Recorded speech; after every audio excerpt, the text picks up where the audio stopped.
Hello Dr. Rifat, hello everyone. Today I will talk briefly about the Twelfth Night play by William Shakespeare. So let's start talking an overview of the play.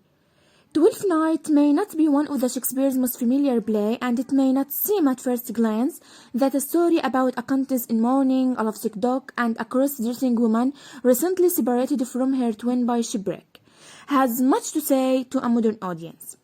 But remarkably, this play contains numerous themes and ideas that speak to our own conditions in the 21st century.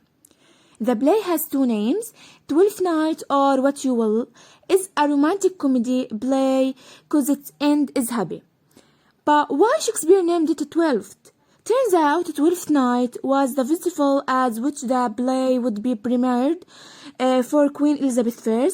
Open a new window in 1601, and thus, when good old Will couldn't come up with a better title, that's what it became. So maybe you ask, what is a Twelfth Night? Twelfth Night is the night before 6th January, the 12th day after Christmas. Now, I will present specific things from the play. Let's explain more. I present the outline. I'm gonna talk about it. So the first point, I'm gonna explain it. It's a brief summary.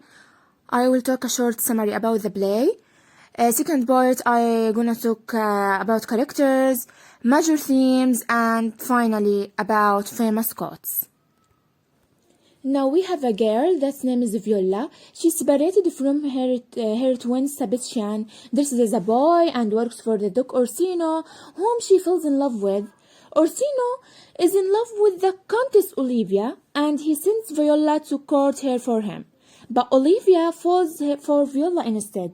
Sebastian arrives, causing a flood of mistaken identity, and marries Olivia. Viola then reveals she is a girl and marries Orsino. After we know the brief summary of this play, come on to know more on play characters. As you see in the middle, we have a pretty lady. She's name is Olivia.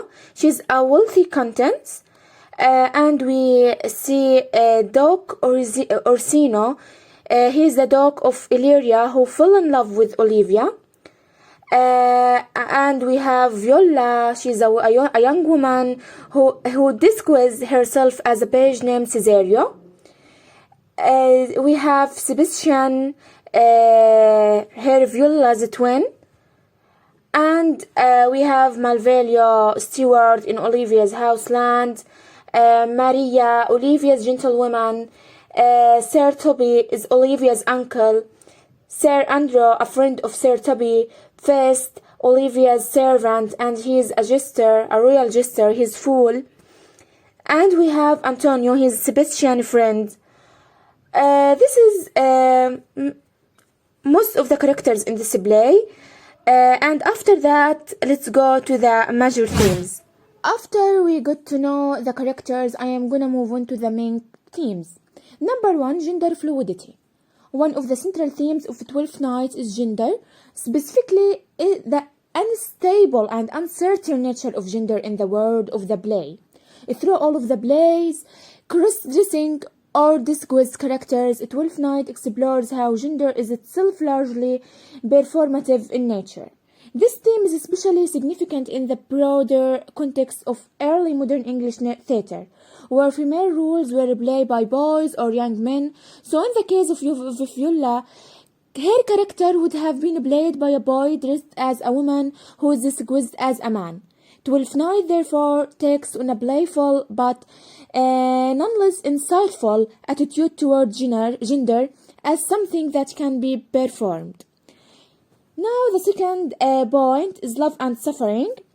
From the very beginning of the play, love is characterized as an all-powerful, all-consuming emotion. It is also characterized suffering, especially when the love is unrequited, as we saw Orsino. Orsino laments his unrequited love for Lady Olivia, wishing to put an end to his suffering that he can't escape. Number 3 is disguise and deception. Of course, This quiz figures heavily into this play. The most example of character using this quiz is Viola as the page boy Cesario. Ironically, in this quiz rule, she is also able to get closer to Orsino than she ever would have been able to as a woman. While these quizzes, especially cross-dressing ones, were frequently employed in Shakespeare's comedy plays.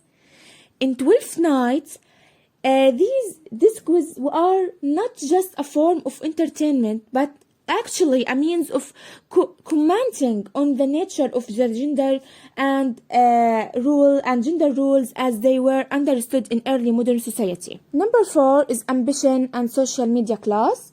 The play also developed a subplot involving Olivia's steward, Malvolio. Malvolio desperately wants to rise above his social station and is easily convinced when Maria, who is Olivia's lady-in-waiting, forges a letter from Olivia confessing her love for Malvolio. The play makes a mockery of Malvolio's ambition while simultaneously comparing him to a Puritan Christians who were at the time critical of the Catholic Church and especially disparaging of the theater, in an instance of dramatic irony, because the audience is well aware that Malvolio could never actually marry a nobleman. And the last point, we have love's unpredictability. The play advertises an understanding of love as the something over which people have no control.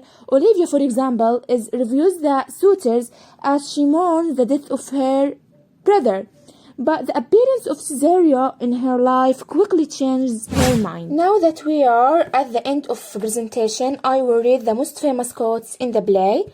So let's start with the most famous quote in the whole play by Orsino. If music be the food of love, play on.